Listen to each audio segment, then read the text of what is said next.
Chapter 6. Catch That Boy. There was more excitement than Henry had ever seen. All kinds of doctors were examining him now, poking and prodding, as if he were not a boy but a pincushion.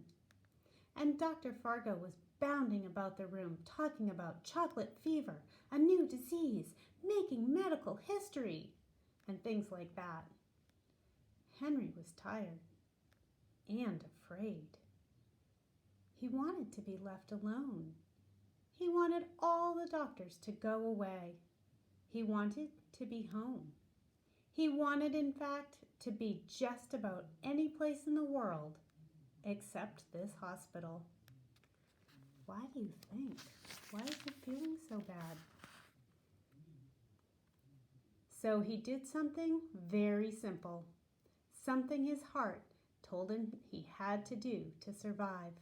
He jumped off the examining table and began to run.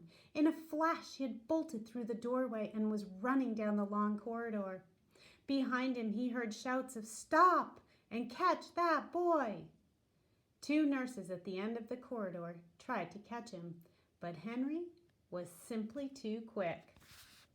He dodged past them and darted down the stairway. Down, down, down he went, down 3 whole flights of stairs and out into the main lobby of the hospital. Ahead of him, a guard at the door held out an arm. Running as hard as he could, Henry crashed through his grasp and into the street. Without pausing to think where he was headed, Henry ran. As he was about to turn the corner, he looked back. There was a whole army of people pursuing him. Doctors in white coats, nurses, guards blowing whistles, policemen waving their arms, and behind them he could see Dr. Fargo. Henry didn't wait to see any more. "Legs," he said, "don't fail me now." And with that, he turned the corner and took off down the street. He ran and ran until he had no breath left, and then he ran some more. His legs flashing in the afternoon sun, Henry darted down one street and up another. He had no idea of where he was. He had no idea of where he was going, but still he kept running. People stared at him as he whizzed by. A few even raised their hands as if to stop him or say something, but Henry kept right on running. After a long while, he couldn't see or hear any of the people running after him. "I must be far ahead of them by now," Henry thought. I can picture a thought bubble above Henry's head. But suddenly, up ahead at the corner, a police car flashed by with its siren screaming. "They must be after me," he thought with alarm. "I'm a wanted man." Sick at heart, Henry pushed himself to run faster. His head hurt, his side hurt, his legs hurt, but he kept running. His lungs hurt, his eyes hurt, even his hair began to hurt. But Henry kept running. At last he could run no more. He was finished, done. He had to rest, and to rest he had to hide. Without thinking about it, Henry ran down a large grassy alley that lay between 2 white houses. At the end of the alley was a large garage with one door partly open. Henry sneaked in and looked around.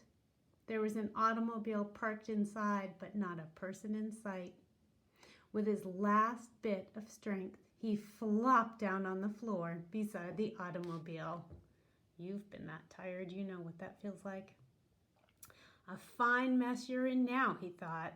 "You've run away from a hospital, the police are after you, your mother must be scared to death with worry, and you have a disease no one has ever heard of before." The more he thought about his predicament, the sadder Henry became. A lump rose in his throat. A tear ran down his cheek. A sob escaped from his lips. And he was crying, sobbing out loud, really crying. He cried for a few moments because he was so sad. He cried some more because he was lost. Oops.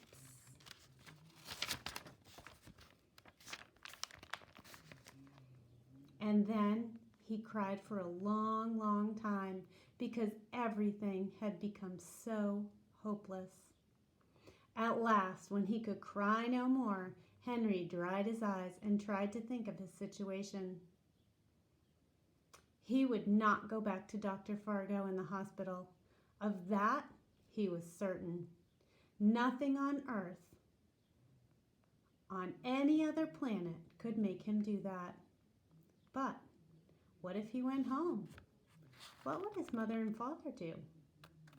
They would take him back to Dr. Fargo in the hospital. They would have to.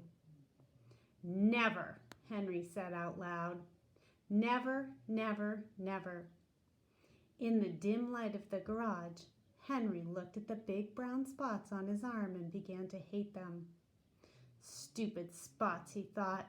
Why did you have to happen to me? Feeling angry, he stood up and began to pace the half-empty garage. I can't go home, he thought, and I won't go back to the hospital.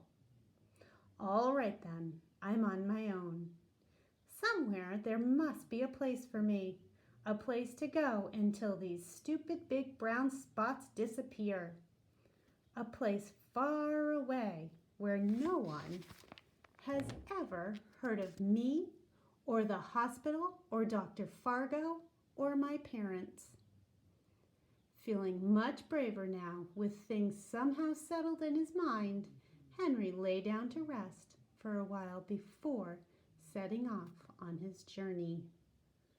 I wonder where he's going to go. So I noticed a big word on this back page. See that word right? Where is it? Right here. Predicament. It's a big word. I'm wondering if anybody knows what the word predicament means. Let's read it again in the sentence. The more he thought about his predicament, the sadder Henry became. His predicament. What does he have right now? Are any of you thinking he has a problem? He's in a bad place right now? Yeah, could we use that word instead? The more he thought about his problem or his situation, the sadder Henry became. Predicament. Predicament is when you're in a situation that has a problem. See if you can use that word in a sentence. You'll really impress people if you can use that word in a sentence.